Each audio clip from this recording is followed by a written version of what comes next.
1, 2, 3. Ooh, you see a red line? Great. That's perfect. Are you ready? Yes. Jeremy and Ramona, welcome to our podcast. Come on in and we'll have a blast. Welcome to our podcast. Hi, guys. This is Jeremy. I is Ramona. And this is episode 4. However, today it's just us. Yeah, first episode of just us. It's very awkward. Yeah, I don't know where to look. Very uncomfortable. Why did we agree to this? I'm going to turn this way. We're Just going to talk. sit as far Listen that away way. from each other as possible. Yeah, I didn't know how, because usually there's, Usually there's a third person, and we can I can bounce back and forth. but eyes. now we're just making direct, constant eye contact at each other. Oh, God. Maybe I'll just look at the camera. They say to never look at the camera as an actor. Oh, ooh. But a podcast may be quite different. It may be a bit different. Should we do the whole episode in a bad British accent? I think so. I think so too. I reckon we should. I reckon we should. Oh, don't pie me, Jeremy. Don't you dare pie me right now in the face. We need one of our buttons to be like some British. We need a British sound button. Ooh. What would it say? Batter. Batter. I love a good flatty batter. Or it could be boyfriend. For the, Boyfriend. that one guy. I can't say boyfriend in a British accent. Boyfriend. Or it could be wanker. You wanker. You silly wank. You silly wanker, just pieing people in the face. So fun. I It is can't good. stop. I'm not good at it, but it's fun. I'm Probably- not good at it either. Probably It's okay. offending all of our British listeners. All of them. All Zero of our We British have listeners. No, I don't know what our demographic will be, but You know, my aunt's British. Mm. She was, I don't know if she was born in the UK, but she was definitely raised in the UK. So she has a British accent. I bet she British. Yeah. And it's so cool. So it's in your blood. No. But No? she'll say something like, "Oh, may I use your pen?" And it sounds really cool. May I have a spot of tea? Wow, that's just stereotypical? That's just stereotypical. Is that? It wouldn't be racist, but it would be stereoist. That's a word. My headphones just stopped working. So that's great. Wait, Are hold they on? Hold on. Is that better? No, it's completely off. Oh shit! It stopped Okay. working. The fuck? Technical difficulties. We're gonna keep the show rolling. Hello. No, Nothing. nothing. I think I have You to think go they're for dead? the shitty earbuds that we make our guests wear. Lee really liked them. Okay. I got Okay. it. All right, we'll play a little intermission song.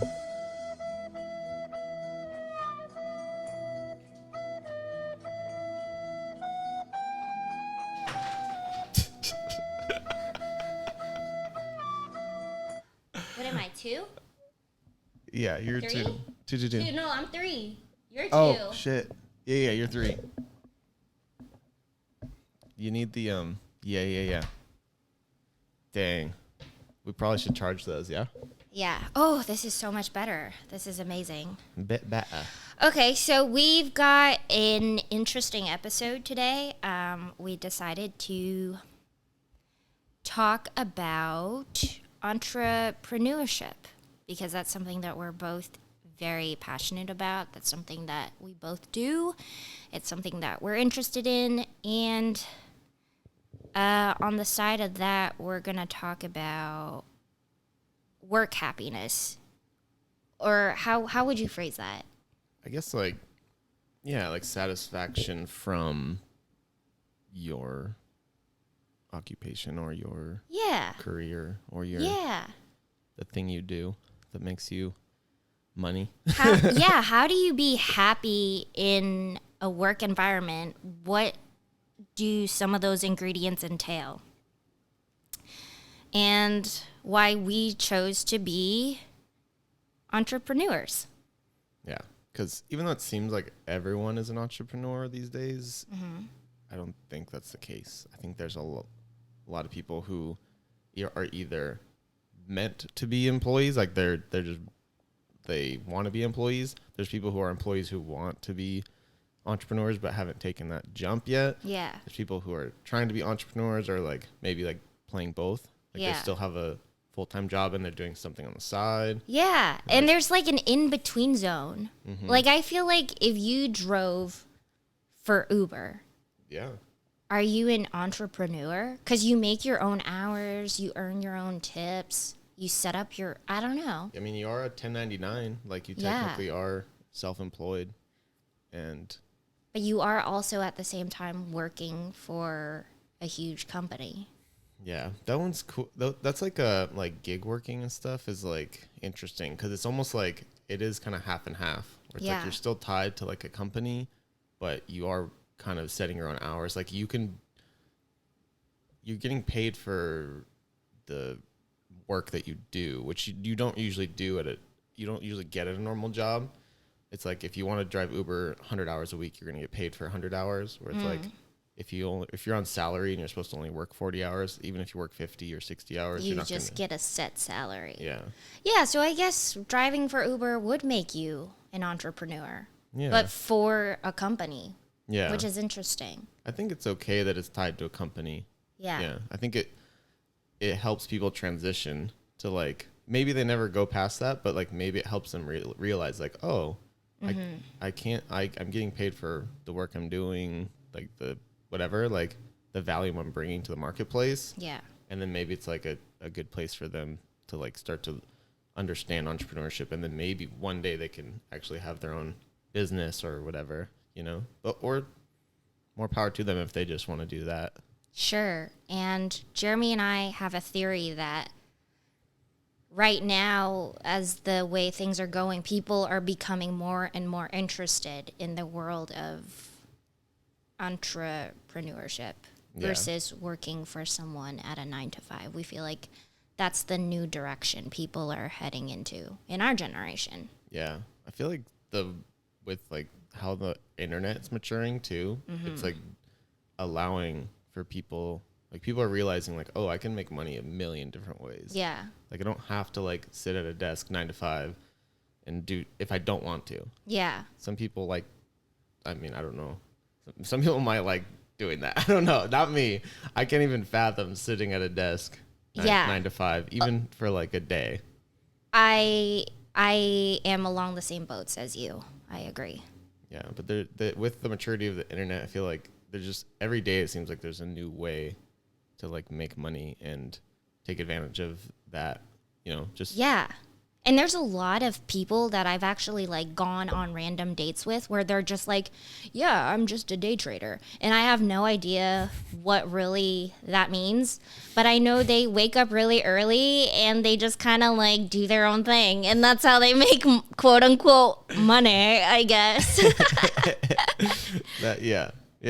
And it's like, you have to respect the hustle. I guess you'd have to date them for a while to really see if they were doing it. Or if they're just sitting on their asses. In a sustainable way. That's the hard thing about entrepreneurship, being self-responsible, accountable, taking it seriously, being able to manage yourself. Yeah. Right? That's really hard to do. Some people don't have that discipline. Right. Because, it takes a lot to push yourself to do the things that that are necessary to be done in order to be successful, like working for yourself. You don't have anyone that's going to be on you for being late. Or you don't have anyone that's going to be on you for not hitting numbers. And maybe like your spouse or whatever, you're not like, if you can't pay the bills, like obviously that's not good. Like that's going to be. And it shouldn't be your spouse's responsibility. Right. Totally. Like that. It shouldn't be on them. Sounds terrible. Yeah, like they shouldn't have to be like act like they're your manager or boss. Or your parent. Yeah, or your parent. Yeah. That's really not healthy. So you have to be willing, you have to like take really, you have to take a ton of responsibility with your calendar and make sure it's like you're filling it out as much as you can and not just being like, oh, I work for myself, so I'm going to play 4 hours of video games. And, Yeah. oh, You got to have that drive to hustle. Yeah. And I feel like it's not that it's bad if you don't, but maybe it would be more difficult to succeed in the realm of entrepreneurship if you didn't have that hustle mentality. Yeah. Because it's such a hard space no matter what like avenue you go in entrepreneurship to be successful. Like it takes a lot of time and effort to like break through to the point where maybe you can play 4 hours of video games because you have this well-oiled machine that you've built for the last five or 10 years. There's nothing wrong with playing 4 hours of video games if you're well managing yourself and you know that you have the time for that. Right. Yeah. I think like I feel like initially when I was starting out, like building up my own businesses and stuff, I had to sacrifice, like I would only allow myself to play video games on like Sundays. Like that was the only day, because that was like my chill day where I'd allow myself to play. Other than that, I would like do everything I could to not like allow myself to play at all during the week, even though I love video games and I want to play every single day. Yeah. It was something that I would do to myself because I knew as soon as I sat down and started playing, like that thing that whatever, like that hustle and drive part of me just kind of shuts off. Yeah. And that's like one of the only things that can shut it off, which is why I like to do it. Yeah. Because it is like a full escape where I'm not like, what can I do now? What can I do now? Okay. Well, okay. I have this like half an hour gap. Okay. How can I be productive here? And it's like the one time where I'm just like, okay, cool. I can just like be in a different world and just relax and chill and like have fun. And yeah. So in the beginning, I cut that stuff out except for like a limited amount. And then as stuff gets to a point where it's starting to run itself a little more, it takes a while. But then you can do that stuff. Like during the week, you're like, oh, I've earned this. Yeah. I've earned the freedom to play 4 hours of video games on a Wednesday afternoon because everything's going to be fine. And I know it won't inhibit me. It's not going to kill my momentum of my business or my endeavors that I'm doing, you know? That's great self-awareness. Yeah. So I think but I think a lot of people aren't willing to sacrifice in the beginning. Like they already want to, dude, that's unreal. Oh, that's not the one I was trying to get. Dude, that's the one. That's unreal. Wait, I can do multiple at the same time? Oh my gosh. What? Okay, that This just blew is my chaos. mind. Multiple sounds at the same time? That no, was like- what? That wasn't A cacophony?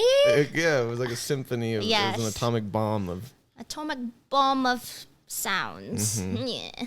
well, yeah. What I was saying was a lot of people, they don't want to sacrifice in the beginning. They just want to get to like that middle part. They already want to get to the point where they don't want to like be disciplined. Like they don't want to do the disciplines and sacrifices that you have to do in the beginning of entrepreneurship. They want to already do the middle stuff. They want to do like the I'm my own boss, I can do whatever I want thing already. But it's like you have to be in the beginning, at least for sure in the beginning. I think throughout you have to be like that, but especially in the beginning, I feel like you really got to grind. Okay, I feel like personally there are some things that I am just starting to be in the beginning of, and there are some things that I feel like I kind of am on track a little bit and I'm kind of in my groove and I kind of get how it works. So I'm experiencing like multiple different experiences at the same time because I'm interested in doing multiple things. But I feel like being in the middle process is sometimes more psychologically, it makes me feel insecure psychologically being in the middle and having it almost feel too easy. It feels like you're doing something wrong. Yeah, or am I like not doing enough? You know, like I get like that feeling because I'm so used to the beginning parts of it where Yeah. it was really difficult. Like, and I am specifically like thinking of like acting. Like, acting used to be such a grind and hustle, and now it's more so about the timing and other stuff. Wow, I'm so loud. Sorry. So Are you really loud? Yes. Why did you do that? I was gonna turn this down and this up Oh. because this was like picking up the AC. Hello. Okay, cool. Does that sound better? Yeah, this is great. Yeah? Thank you. Is it good? Yeah. I was like, I think we can fix this. Doesn't it sound quieter? Like when you were I talking, didn't even hear the AC because I'm When you using were- these shitty earbuds. when you were talking, it was like it was kind of getting scratchy because I think it was picking up the AC. Oh, okay. Because that was too loud. So I was like, let me see if I can finagle it. Okay, I like that. Thank But I you. think that our levels are pretty even. They're now. pretty even. Okay. So, Jeremy, tell me about some of your first entrepreneur memories. Memories. One of my first entrepreneurial memories is me and my sister would steal fruit. Oh, this is when I lived in Costa Rica. So I lived in Costa Rica for 3 years, from 1997 to 2000. So I was 7 years old. I got there and I left when I was 10. So I was probably like 7 or 8, and me and my sister would steal fruit out of our parents' refrigerator. I mean, is it technically I don't know if stealing? it's stealing. If you're like 7, like everything's kind of.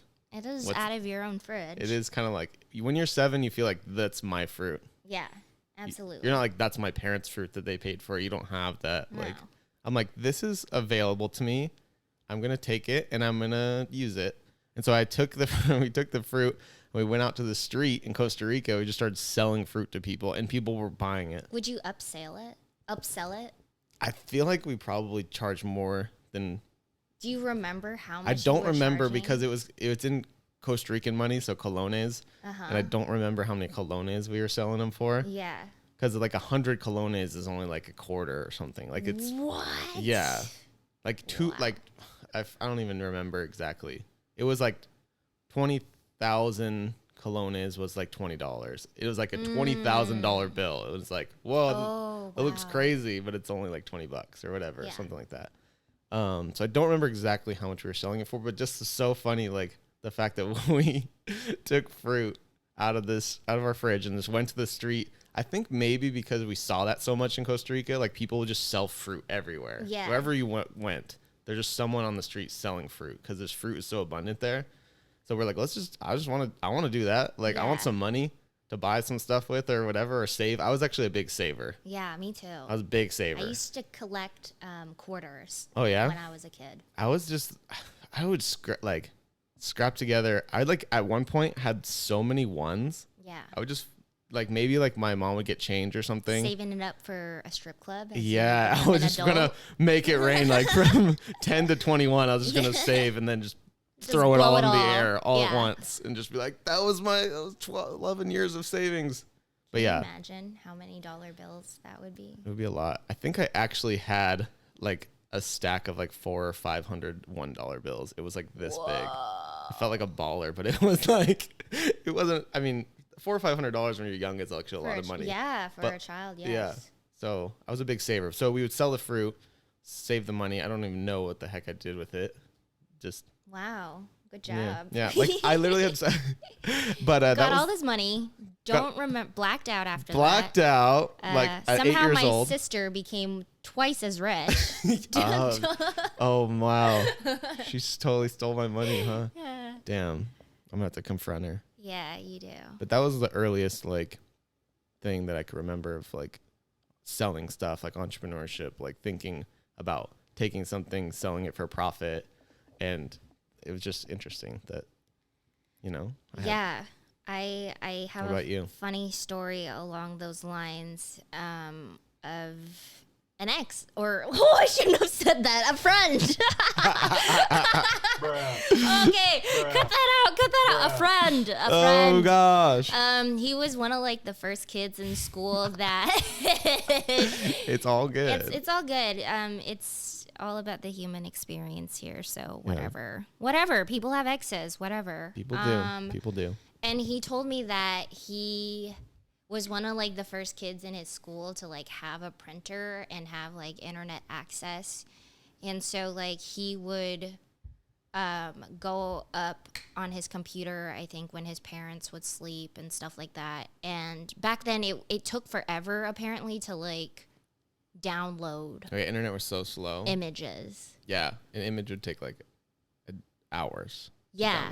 Yeah. But he would stay up all night and download like pictures of pornographic Disney princesses and print them out and kind of like laminate them. He went through a whole process. Oh my god! And he would sell them for like $1 a piece at his middle school. Wow. And that was his hustle. He did all sorts of weird things. He was a porn dealer. He had his own like sex toy website. Whoa. That's very entrepreneurship-ish. A whole website? Yeah, a whole site. Holy hell. He did all sorts of things. I'm very like proud of him in that sense. Like I think that's amazing. I mean, creating a website how old was he? I think this was when he was in his early 20s. Okay. So, I mean, I don't know exactly what year that would have been, but just to create a website back then would have been really hard. So that's pretty impressive. Yeah. And apparently, like, you have to, like, link your site to, like, certain keywords. So when people Google, say, sex toys, they will see, like, your website pop up. And certain keywords would cost more to kind of like claim than other keywords. Yeah, like Google keywords or whatever. Yeah, they charge more for like keywords that people search more. Yeah, I think that's pretty fascinating. Wow, that is fascinating. But what about entrepreneurial thing for you? I would say the biggest thing that that I have done is being self-employed as an actress, wanting to start my own production company. And I'm actually reading a really insightful, informative book about flipping houses. Nice. It's called Flipping Houses.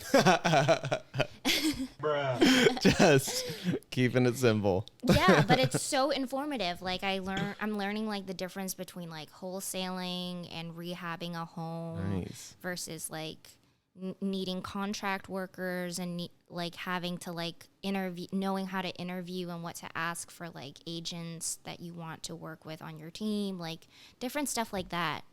And I came up with this idea that I want to do it because I always just enjoy watching home and garden TV, like for fun. I can sit there and just see these makeovers and just like have so much fun with it. And I'm constantly on Zillow for fun. Are you ever just Zillow's on Zillow for fun? Yeah. And just like looking at like dope ass sick houses. Yeah, there's a lot of neighborhoods around here that like are tucked away. Like it'll be like all the block will be like a normal, LA normal will be like $1 million, 1.2, whatever, like 900,000. And then you'll turn a corner on Zillow, right? Because you're just like scrolling through. Yeah. And it'll just be like a little hidden like $15 million mansion. Yes. And you're like, what the fuck? Like, yes, let me scroll through these pics right now. Yeah, and there's like a million pics, right? Because it's like they want to show every part of it, and it's like got a basketball court and like a pool, movie theater, and like you're like, what the hell? Fireplace, yeah. It's nuts. It's like 10, 12 bedrooms, and you're like, what? It's just like tucked away and like just, you know, you just never would guess. Yeah. One of my favorite things to do on these websites is looking for multi-family like complex units that are like cheap enough. Shitty. Like that really gets me going. I'm like, whoa. You're like this. I'm like drooling over it. Like, you're like, what?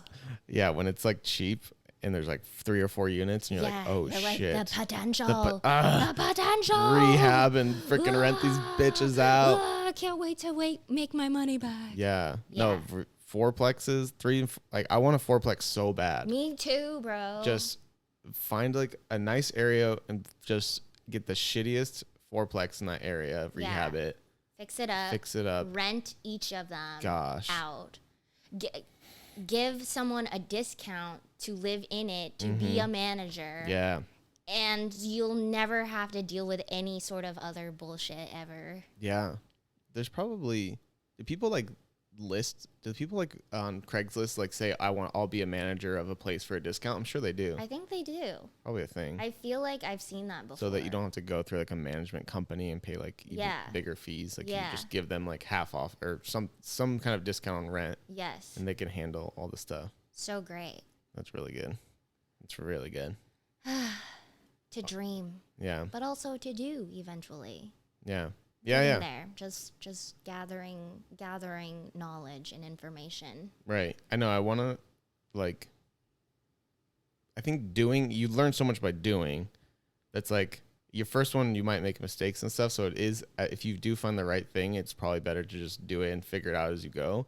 But it would, like, in the meantime, it is good, like, to read like that book you're reading and just know all these little secrets of like, okay, how do I find a good contractor? Like, what do I ask? What do I need to know so that they don't fuck me over? And what do I do? Like, you know, what's important to rehab first? Is it the kitchen? Like, what's going to give me the best return? Or is it in the materials? Is like, I don't want to put marble if I'm going to rent it out because they're going to mess it up. So something that looks nice, that's not expensive. And then like all those little like nuances and all those little details that like you wouldn't think of like even like how to make, like, instead of redoing all the cabinets, like how to like paint it or like sand it, paint it, and put like nice knobs on it to make it more appealing. All that stuff is really fascinating. My philosophy though is to get a well-rounded general knowledge, but look for people to work with that have very specific in-depth expertise.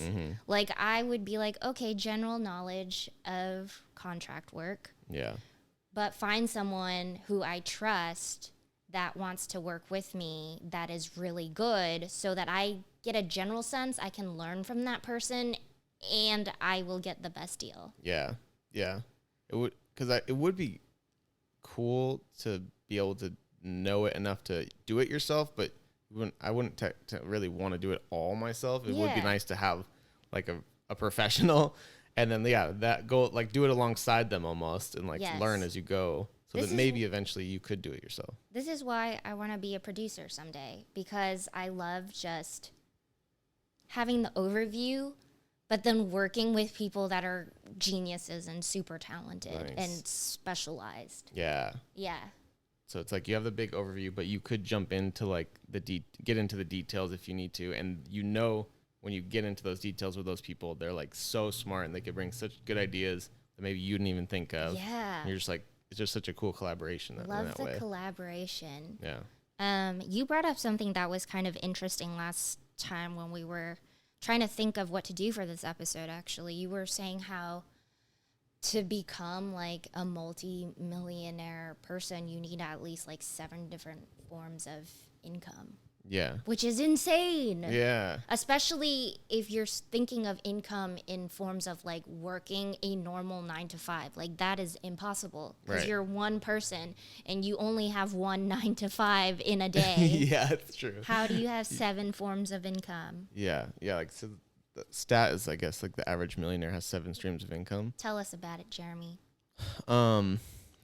It sounds like impossible when you're thinking of it from like the aspect of like an employee. You're like, I can maybe have 2 jobs, maybe some people even have 3 somehow. Yeah. But like, I feel like you can't do more than like 2 or 3 jobs as like a single person. So it's like, there's not enough time. Yeah. So unless you're just working constantly. Right. Like you have a finite amount of time. Yeah. So it's like you have to get creative in order to like create more resources. And so it's like you need to leverage your money into other things that can like make you money even when you're not putting time into it. Oh, say like passive income? Yeah, like passive income. Speaking of, Jeremy and I made a list for you so you can hear some of our top passive income ideas. Do you want to go through it? Should we share what we've researched? Yeah, what are some of the... Here, that right here. And if it sounds shady or like confusing, I will ask you about it. If it sounds shady. I'll ask you to explain like yourself. Selling one of your... Selling organs. Donating sperm. Which could be... Not shady. That's not I donate sperm all the time. I'm gonna ask you about that later. Not my sperm. Oh. I'm just kidding. Oh my gosh, bruh. Gotcha. Oh, was hit me with the short-lived. short one.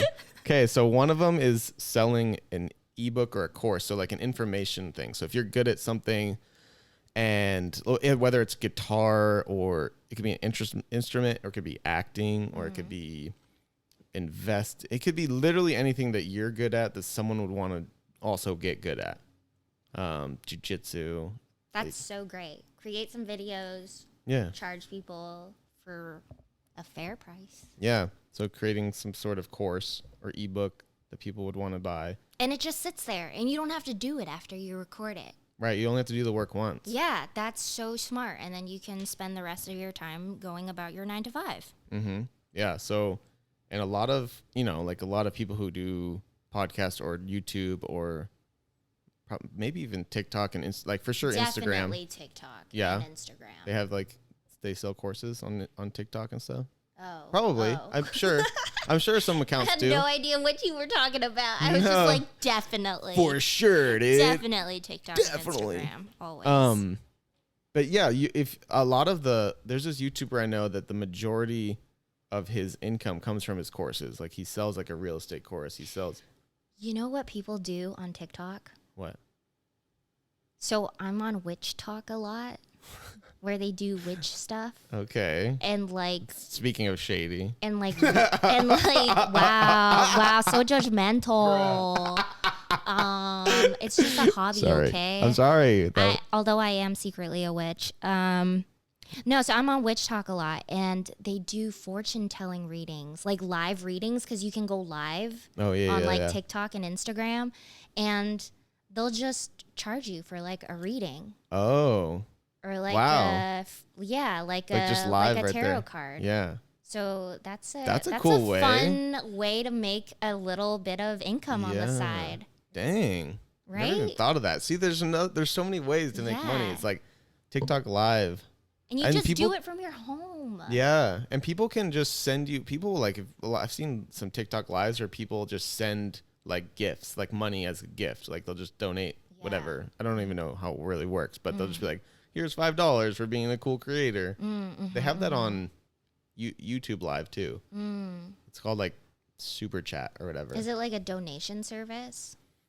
I don't know exactly how it works, but if someone's talking on YouTube Live and you want to say something to them and you want to get it seen, like you want them to see it, like you can pay like $5, $10 and like say something so that they respond to it, and it like puts them at the top of the list. Yeah. And they're like, oh, this person asked or said this thing. Yeah. And so that's a way to like that's interesting. To make money. Although you have to be an interesting enough content maker to have someone pay you to want to be seen by you. Yeah. Live is just, I don't know. Live it's just scary kind of Live too. is very scary. Because you're just like, okay, I need to be entertaining and engaging this whole time. And it's just, yeah. It's Doja Cat is so entertaining live. Is she? Yeah, and she just does like the most random things. She seems like a random type of person. Yeah. I love her for it. It's your spirit animal. Yeah. So another one is, what does that say?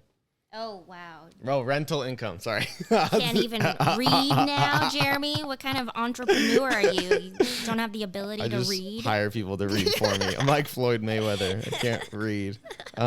Speaking of that, I guess, well, by the time this comes out, it's like way past that way shit. past. We won't even talk about it. Don't worry about it. I should just stop saying what episode we're on so that we can post these in any order.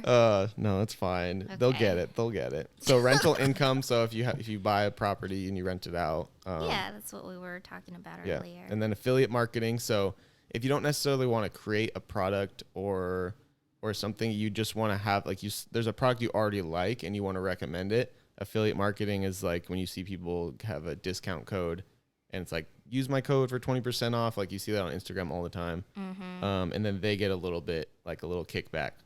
So my sister has been doing some affiliate marketing with her new TikTok fame. My sister made a TikTok just cleaning shit. Like she just mopping the floor and like scrubbing her sink and like the stuff that you wouldn't think people would like, and it just freaking is blowing up. That sounds incredibly satisfying to watch. It actually is. She does a little bit of ASMR sometimes when she scrubs things, and it's like I didn't think I liked that, but I do. That just sounds like a scratch behind the ear. Yeah, you know, you're just she's like, just like, yeah. Oh, that sounds kind of good.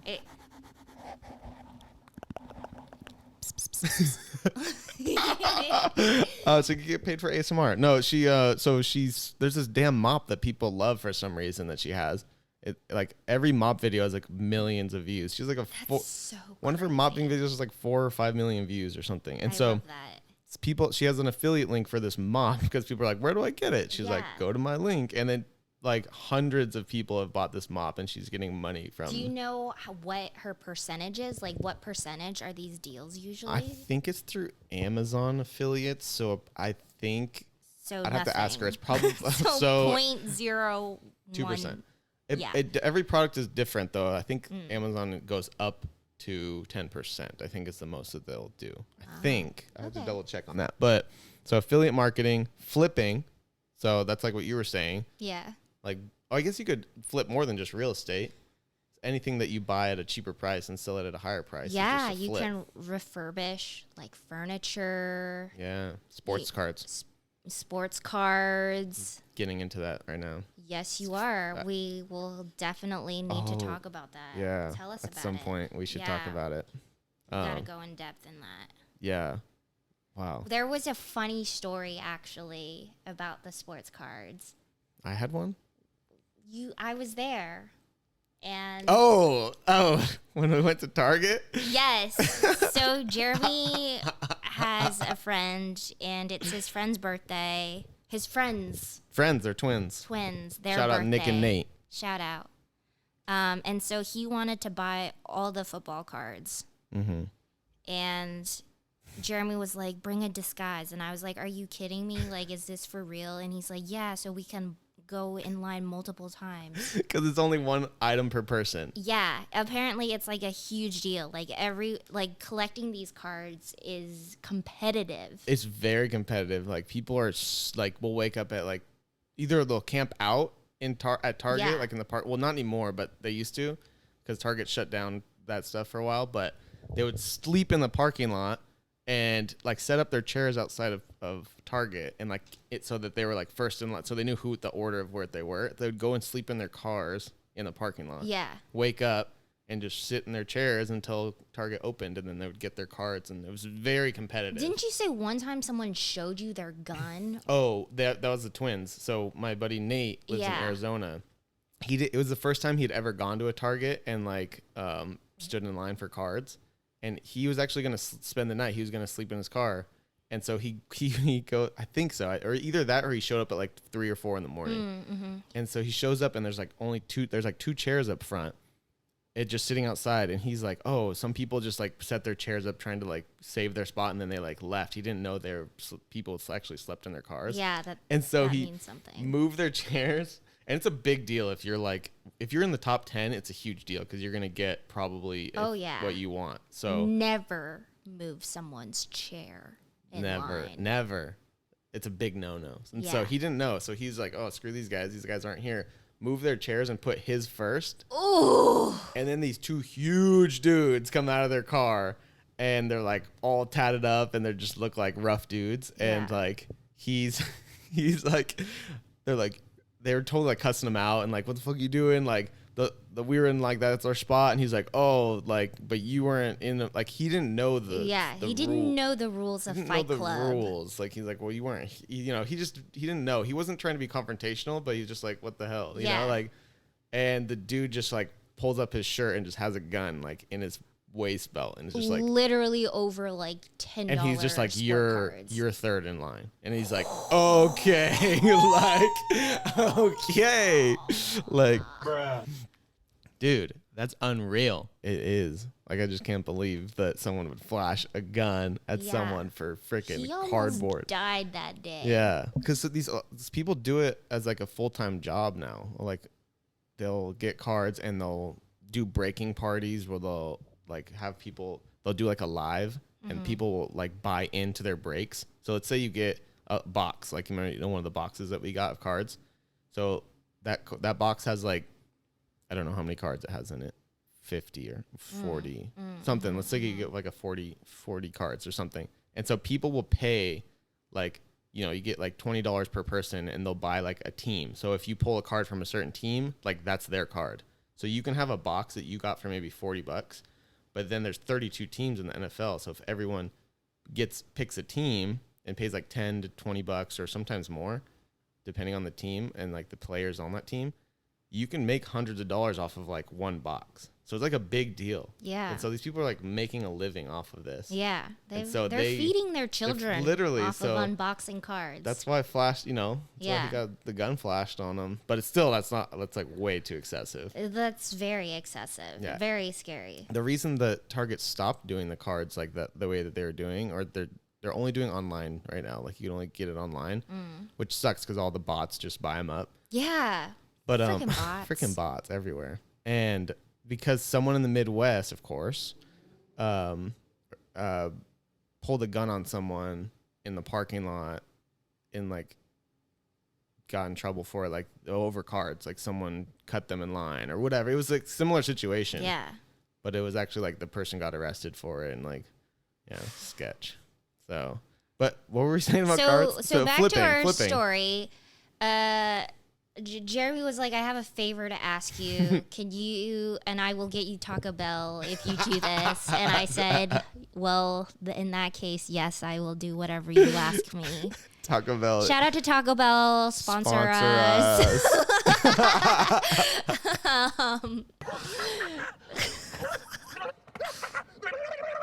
There we go. Let the whole thing go. Yeah, you got to get to the good part.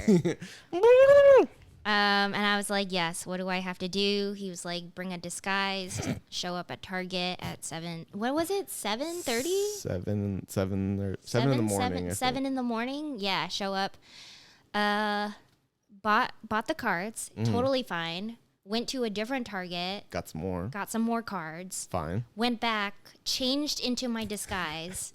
Like glasses, different hair, different shirt. Like everything was different about me. Lined up again like an hour later, pretty much. And the fucking lady at Target was like, to the security guards, because there are security guards at the Target. Yeah. Like, oh, she's been here before. Ratted me out. Had to leave. It sucked. That was like, I was so nervous. When she said that, I was like, oh, fuck. Jeremy looks exactly the same.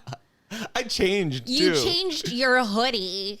I changed my hat and my mask and my hoodie. But your beard is it's so very distinct. Yeah. And nothing. You flew by. You were fine. I was so nervous, though. You were so nervous. I was trying to change my voice and they're like, which one do you want? And I was like, the yellow one with the the football. I was like, Jeremy, bless his soul, as smart as he is, made conversation with the security people the first time around. And stupid. We were like, why would you do that? Why would you be memorable to anyone? Gosh, idiot. Obviously, I'm not good at doing like sneaky stuff. I'm like chatting it up with the guy, like just chopping it up, like trying to be friendly. And then I realized the second time through, like that was the biggest mistake ever. Like, because it's the same guy that's there, ready to kick people out. Because like, I guess I don't know. I like to talk to people be friendly. You're very friendly. I didn't realize that would make him remember me, which usually is a good thing. But in this case, very bad thing. Do you think he remembered you?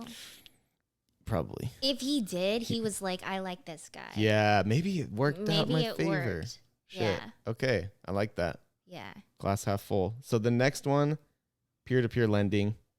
Peer-to-peer lending could be money. It could be like Airbnb, like you're lending your house, you're lending Turo, like lending your car. I would love to do an Airbnb. Like have your own Airbnb? Yeah. That'd be great. No, just visit one. I would love to stay at an Airbnb. I would love this.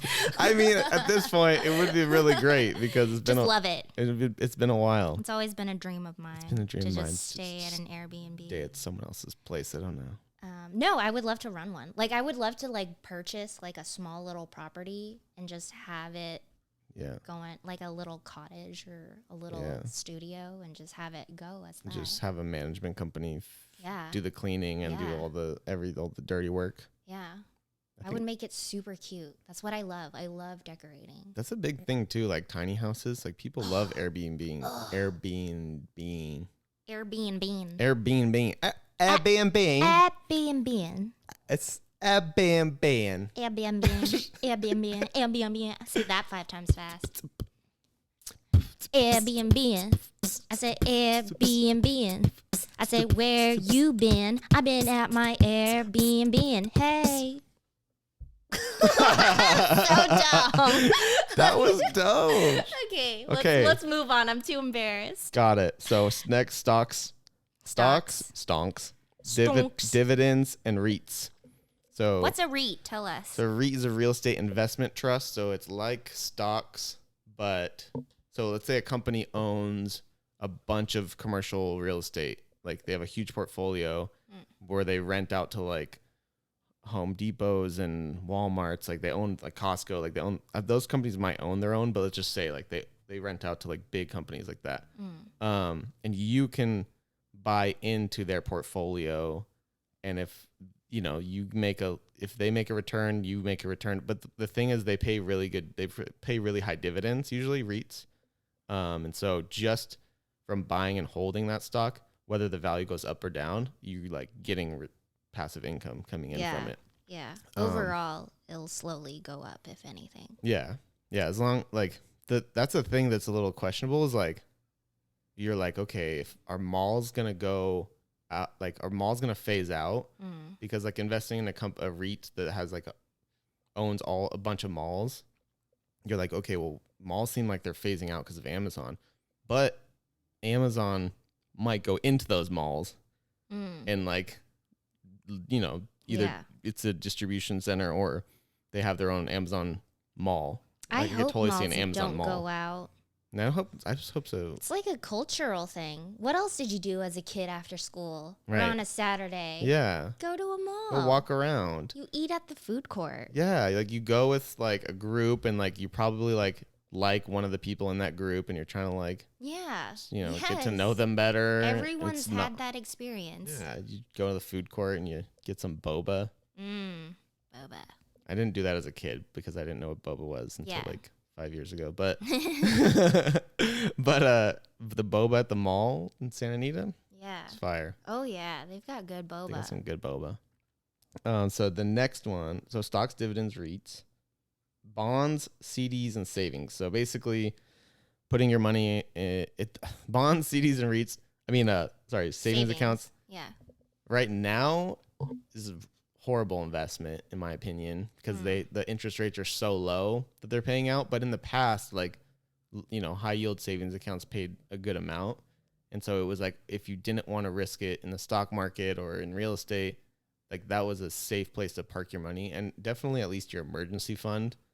Or like put it in like a high yield savings account. Right now, I would say put it in like a retirement fund, right? Because if it's your savings, you don't use it anyway, right? Do you think that's a good idea? I think like, well, you should have an emergency fund that's pretty accessible.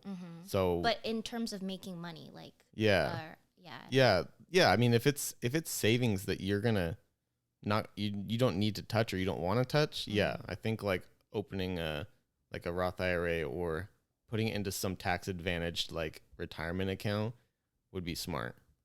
If you're not going to touch it anyways, like that's the smartest thing to do. Because if it's in a CD, like you can't touch that. You can't touch it for like 4 years like or something. There's different kinds. Like the longer you can't touch it for usually the higher percentage you'll get. But right now it's so minimal. Like I think inflation will like exceed the percentage that we would get. So your money will actually be worth less than in 4 years than it is right now, even with the money that they would pay you to keep it in there. So it's like you might as well. And what people don't know, a lot of people don't know about retirement accounts. They think that when you put it in there, you can't touch it until you're a Roth IRA is 59 and a half years old, that you can't touch it without penalty. But that's only the gains. Like you can actually pull out the principal without getting So if you're really in a horrible position, like you lose your job, you lose, like you're in such a financial, like like a hardship place, like you can take that money out of the Roth IRA, just the principal, without any fees. So that's cool. You shouldn't do that because you want it to grow and compound, but it's not as like locked up as people think it is. Yeah, that's good information. So I highly recommend that. And then what is that? Oh, advertise on your car, on a car. That's a fun one. You see those giant screens on top of cars. I see a lot of like electric cars, like not Teslas, obviously, but like Priuses and stuff. Yeah, they'll have like that, like the giant screen on top of the car mounted. I give zero shits about the way my car looks. I have no problem advertising on my car. It'd be kind of cool actually, because it's a great conversational starter. And so either you get your car like wrapped and it's some advertising. I'm wrapping my car today. I think people pay a decent amount for that, because you think about how much you drive around. I wonder if they have a requirement of how many miles you have to drive a month. I don't know. Ooh, that would be interesting to look into. Good to find out. I think people can make a couple $100s a month from doing that. Yeah. So doing it. Give zero shits about the way my car looks. Let's do it. I mean, you should do it. I'm not gonna do it, but I want you to do it. You can be there I'll experience see it happen. I want that big screen on top of your car. It looks like a freaking shark fin.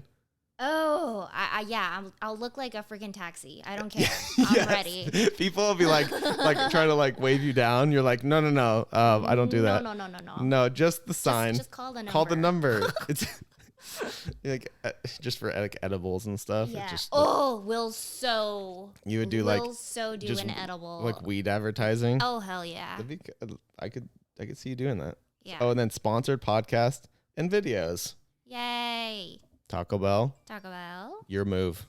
And Proper 12, apparently, after last episode. And Proper 12, so much Proper 12. Somehow we thought the Proper 12 was better than the expensive stuff. It really was really good. It is good. Not gonna lie. Surprisingly. As a shot, it's like getting punched in the gut. Yeah. Which is very fitting. And then in small sips, it's really good. Yeah. I'm still blown away. I need to watch the video back and make sure. Well, you will once you edit the videos. That sound? I thought it would be the. Do it. That's good. Yeah. Okay, I'm gonna edit them right after this. Sure. I'm gonna go home. Okay. And just edit. Okay, that for sounds hours. good. Because this is our 4th episode. Yeah. This is the time. It's time. We've been waiting. We've been waiting because we didn't want to we wanted to backlog a little bit. Yeah, we didn't want to live that moss. We wanted to be prepared. Let's go, dude. That was such a good callback. That was a good reference right there. Thanks. We don't want to live that moss. Dude. Yeah, just a little moss. Let's go. Okay, Taco Bell, sponsor us, all right? That's all right. That's it. But, that's it. I mean, it's not it. Oh, okay, yeah, you're right.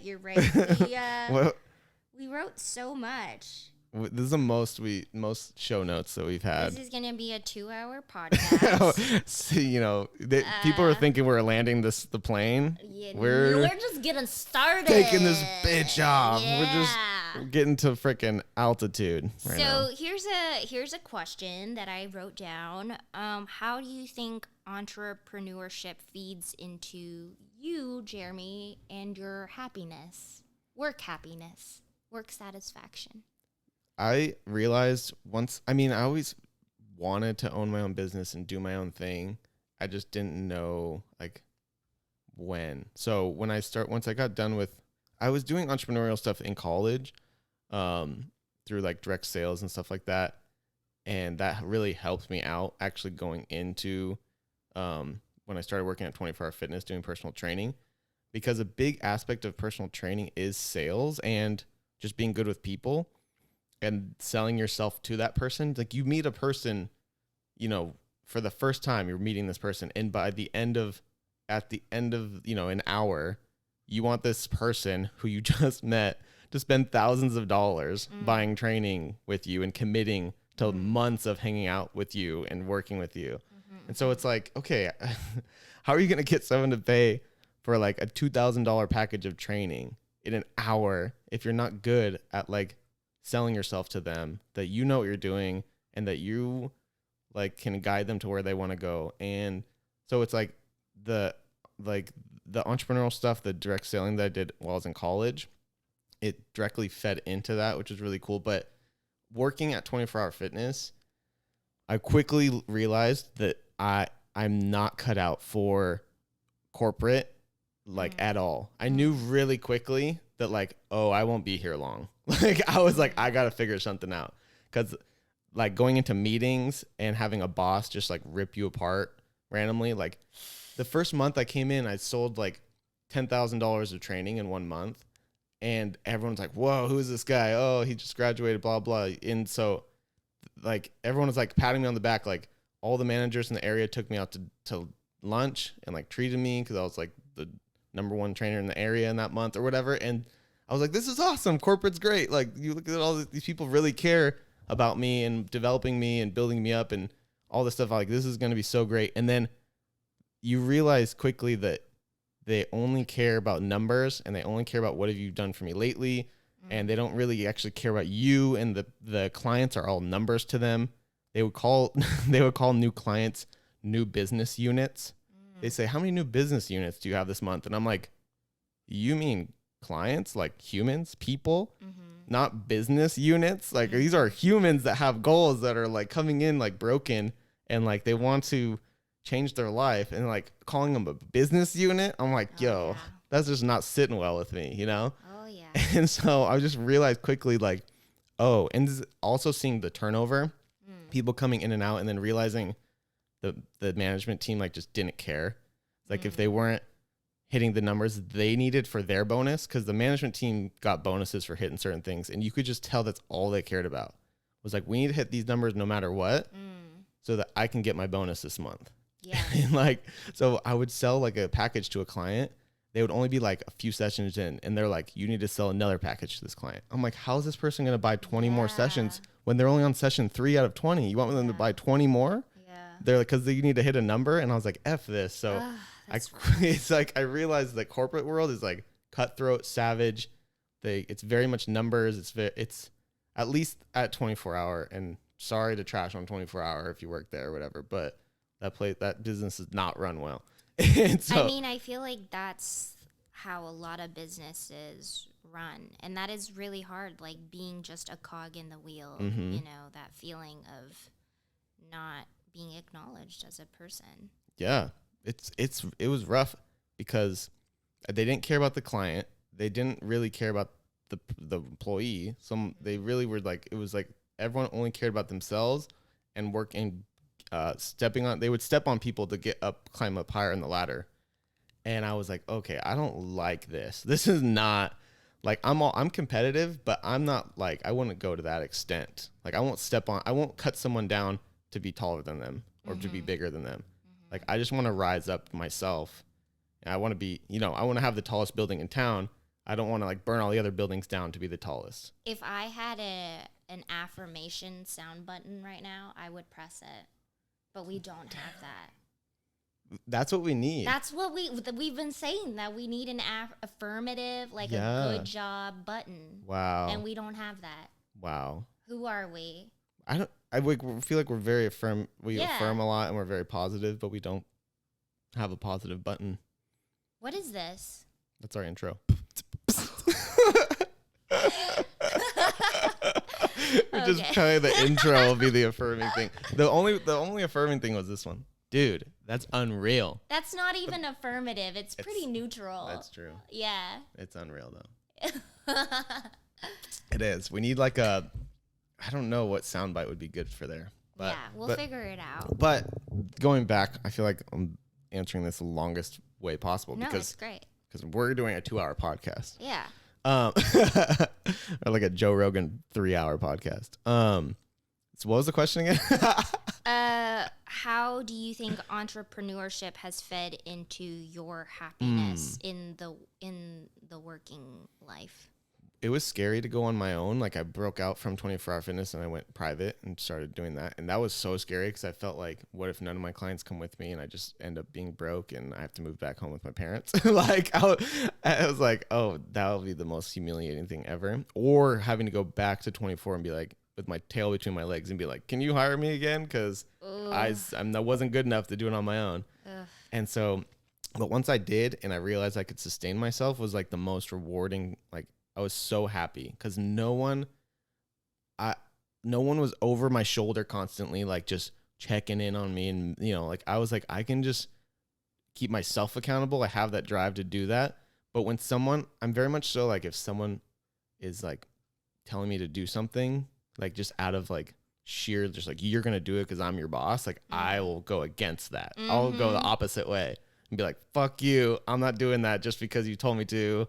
Like, I don't like that. And so I can do that with myself just fine. Yeah. So when I was on my own, I was like, it was like this weight lifted off my shoulders. And I was like, I was making more money because 24 Fitness took like 60% of everything I made. Oof. Freaking rough. Not worth it. And started keeping the majority of the money that I was actually earning I was keeping. Getting to choose your clients, not feeling the pressure of, oh, I just need someone. Yes. 100%. I could choose. I could be around the people I wanted to be around. Make your schedule. No one's like, no, you gotta work today. Right. Like, oh no, you have to be in here. And like 24 Hour Fitness, like if you didn't have a client, they'd make you like go around the club and like pick up weights and shit. And you'd only get paid minimum wage for that. Oof. And I'm like, bro, like I didn't go to freaking college for 4 years to get a degree in exercise. Or did you? Because of our education system. Maybe I did. Oh, feeds right in. Oh no, but you go now. What does happiness and entrepreneurship mean to you? Pretty much the same thing that you're saying. Like having that freedom. Having the freedom. Taking that step to do what I want. Not having to be a part of like a shitty system. Mm-hmm. Not having to feel like you're just a cog in the wheel. Yeah. But really being an individual, having that opportunity, getting to work with whoever I want to work with. Yeah. Take on projects that I want to take on. Yeah, because then you're actually interested in it and you can give everything to it instead of just do better. Feeling like, oh, I have to do this thing. This sucks. And it's satisfying. Yeah. Yeah, and you want to do a good job. You're not just like, ugh, weights.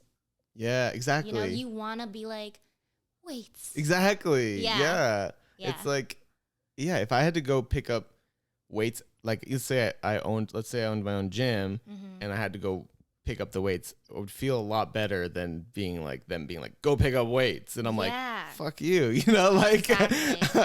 I don't mind doing the work. I just don't like, it's just the way that you it's the way that I do, have to do it basically. Like I want to make that decision myself. And be like, I want to go. I don't know. You know what I'm saying? Like, I just want to have the freedom to choose. Absolutely. Like, I'm choosing to do this. And even if it's, a lot of times, entrepreneurship is way harder than a job, but it's way more fulfilling. Mm-hmm. And you're just happier. Because you choose to do it, which is great. You're not being told you have to do this. That sucks. So I was reading this book. It's called The 6 Pillars of Self-Esteem.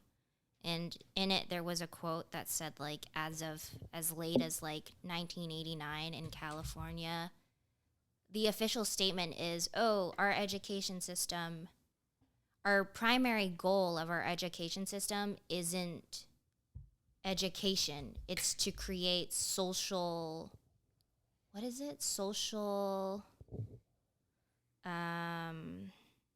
the word? Social. Control. Social order. Social order. It's to create social order. Wow. That's the primary goal of our education system. It's not to actually educate people. That's crazy. It's just so people can be trained, to sit in desks and listen to direction from someone who hopefully cares. Yeah. And to do what other people tell you to do and follow a schedule and be a part of the social order. Yeah. They're like, the curriculum was made to make people good employees. Yeah. So Jeremy and I had a theory like, oh, maybe that's why a lot of like entrepreneurs don't do well in school, or they like drop out in school. Mm-hmm. Because they just can't conform to those things, or they're so like they just so uninterested in those things that they're forced to learn. Like they in a way, or maybe it's just the way that they're forced to learn, to do worksheets, to like do short answers, to do an essay to recite facts. Like, how are you experiencing an education that way? Right. When it's just like learn it for the test and then you can forget about it. Yeah. It's just like, and especially when you feel the teacher isn't that into it either, you're like, then why the hell would I care about this? Yeah. You know? Yeah. Or like I took a business class in college and I'd been doing so much. I've been going to so many like business like conferences and hearing from like entrepreneurs and reading books that like it was so weird that when I took that business class to like hear the things that she was teaching, I was like, this stuff is so outdated. And also, if my business teacher isn't a business person, then I don't want to learn from you. Yeah. Like if you're not doing if you're not where I want to be, like if you're like, why the hell would I learn business advice from someone who's not a business person? They're just a business teacher. Yeah. Like, sorry, business teachers, but like they got to step their game up a little bit, you know, like if they're not doing some sort of side hustle or something where have some sort of experience in business, they only know how to teach business. I was like, it rubbed me the wrong way so bad. Like, luckily I didn't major in business, but I just took a business class because it was like I had an elective class and I thought it'd be fun. Right. But it was like miserable. I was like, oh my gosh, I don't want to learn from this person because I don't believe that they're a real business person. I feel that. But at the same time, we're not bagging on education. No, not at all. We think people should be educated, and people are curious, and you should learn. You should always be learning. But should you learn in a way where you're sitting in a room full of 40 people, you get zero like personal interaction? Yeah. You're sitting down for 8 hours a day as like a 7-year-old kid, like staring straight forward the whole time. Like, I don't know if that's the best way to learn. And it's not. Like, that's not the goal of the education system. Exactly. Yeah. And it's like, yeah, education's great. It just, I feel like we can do it a lot better. Yeah. And it's like, I just think the way that they're doing it, they're just doing it because they've been like, oh, we've done it for like this for so long, but the world is so different now. The thing is, it's worked before. It worked at one point. It doesn't work anymore. It's worked before because back then you could make a living standing at a conveyor belt doing a 9 to 5, and you could feed your family and you could own a house doing that. Right. And you can't do that anymore. Yeah. There's no way just doing one 9 to 5 that you can like have all the things you used to be able to have back in the day. Like you can't have, I feel like you can't have the American dream anymore without like by just having a like 9 to 5, and you can't like have the white picket fence in the 2.5 kids or whatever the average amount of kids is. Yeah. And like you can't have all those things without doing more than just a 9 to 5. I feel like naturally, and I think Jeremy, you would agree that our generation, millennials, Gen Zs, we are naturally migrating towards like the Renaissance man, the people that knows how to do what they're doing, and they're entrepreneurs naturally. Like that's the way that I think people are evolving, because you can't sustain yourself working in a factory. Yeah. And that's why people do Uber, and that's why people Postmate, and you know, like the people are just naturally migrating towards doing side hustles and doing their own stuff, because that's the thing that will sustain them now. Yeah, I think that people are, like breaking the social norms and realizing like, oh, this is actually way better. Like it's way better. You know, maybe I don't only rely on this source of income. Like I can do something on the side, and then that frees up, that like increases their work-life balance, or their just like, like if I do Uber for like a few hours a week, then I can like actually take my family on a vacation instead of just grinding. And like, but I think people are jumping around too. Like the millennials like are only staying at jobs for like 3-4 years before they're like, I need to go to the next thing and the next thing. Yeah, that's something that's changed as well. Mm-hmm.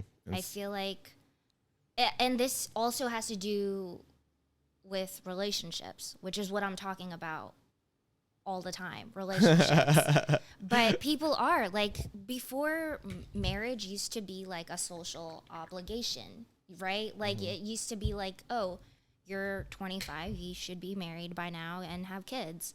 But now it's more about like the experience and am I really in love with this person, because marriage is less of a transaction now.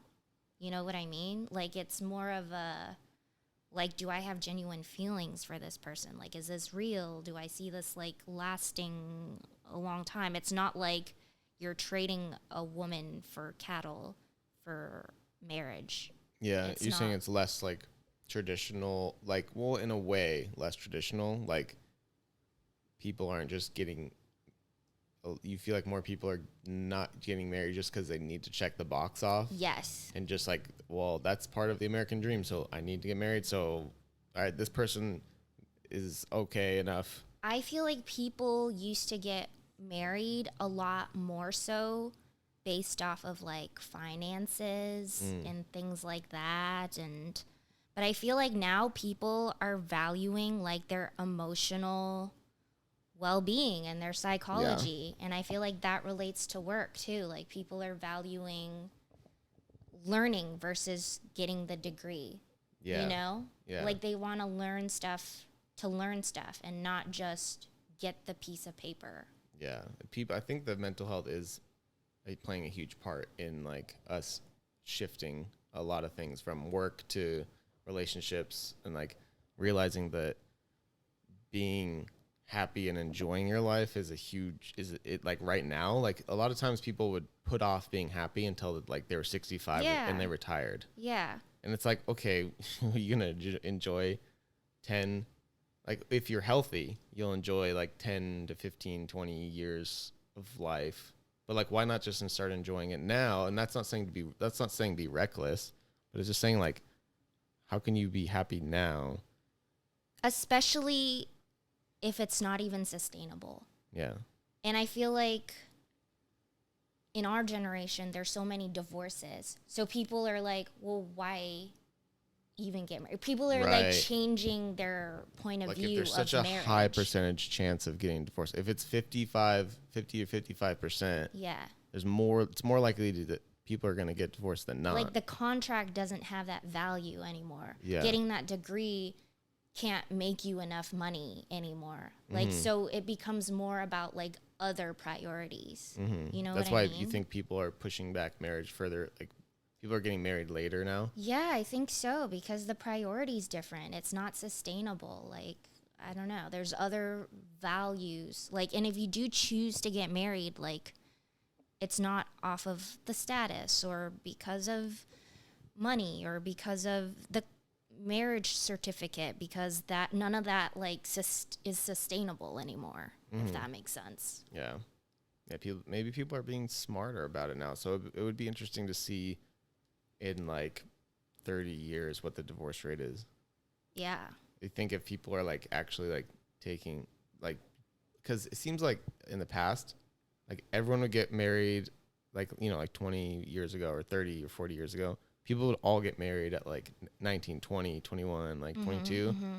And that was just normal. And now it seems like it's like in the 30s, like early 30s. Yeah. Seems to be like the average. I don't know what the actual average is. Yeah.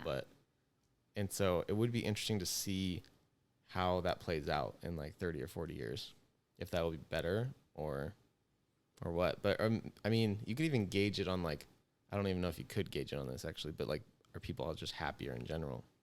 I hope so. I hope so. I do hope people are happier. Well, should we end on a quote or joke on that note, on happiness and work? Yeah. Do you have one? Do you have anything else to add before we wrap up? To entrepreneurship, Yeah. I want to say like because I think there's a lot of people probably that are like that, like I was saying, that are on the cusp, that are like working and they're like thinking of doing a side hustle, but they just don't know what, or they know what, but they're scared to do it. Yeah. Yeah, I just want to encourage them to start going for it. Like really block out some time each night to like chip away at it, whether that's like doing a YouTube channel, or whether that's actually starting a business, or whether that's even just like driving for Uber, or whatever it is. Like just start dipping your toes into that world. Dipping your toes. I like that. Like that? Like if you're scared, it's so understandable because it's not something that anyone was taught to do. Yeah, you're going against the grain. Yeah. Naturally, it's horrifying. Yeah. No one knows what they're doing. And a lot of the people around you that care about you the most will be the most skeptical. They'll tell you to not do it. They'll be like, nah, that's you have a good thing going. Just do the safe thing. Yeah, the safe thing. But I would say if you are scared, like myself in flipping houses, get some knowledge. Keep doing you, but then on the side, like, start learning about it. See if it's something you're actually interested in. And learning might not be just reading through a book. It might be talking to someone, might be watching a video or a documentary. Yeah. Might be going out and looking at houses. Yeah. You know? Yeah. Seeing if you'd really like to do that. If it is like flipping houses, like really get a feel for it in a bunch of different ways and be like, is this actually something that I want to learn about? Like watch YouTube videos, listen to podcasts, like talk to people who are doing it. That's a big one, is like if you can find someone that's doing it. So good. Someone who's like succeeding in it. Mm-hmm.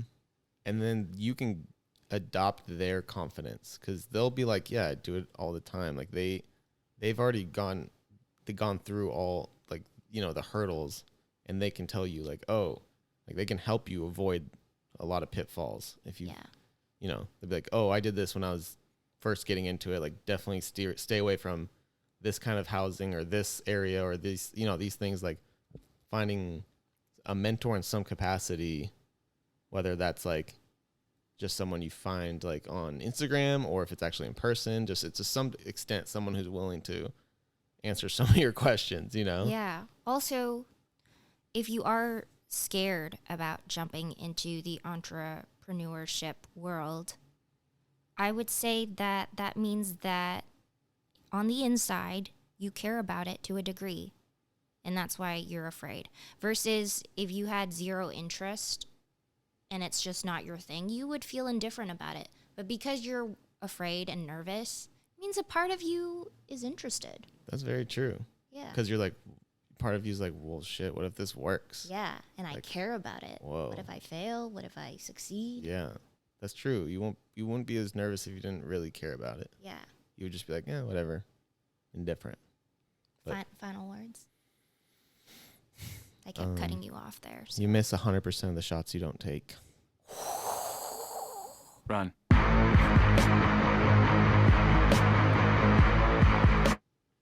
Let's go. That's our show. Thanks, guys. Thanks. Hope you liked it.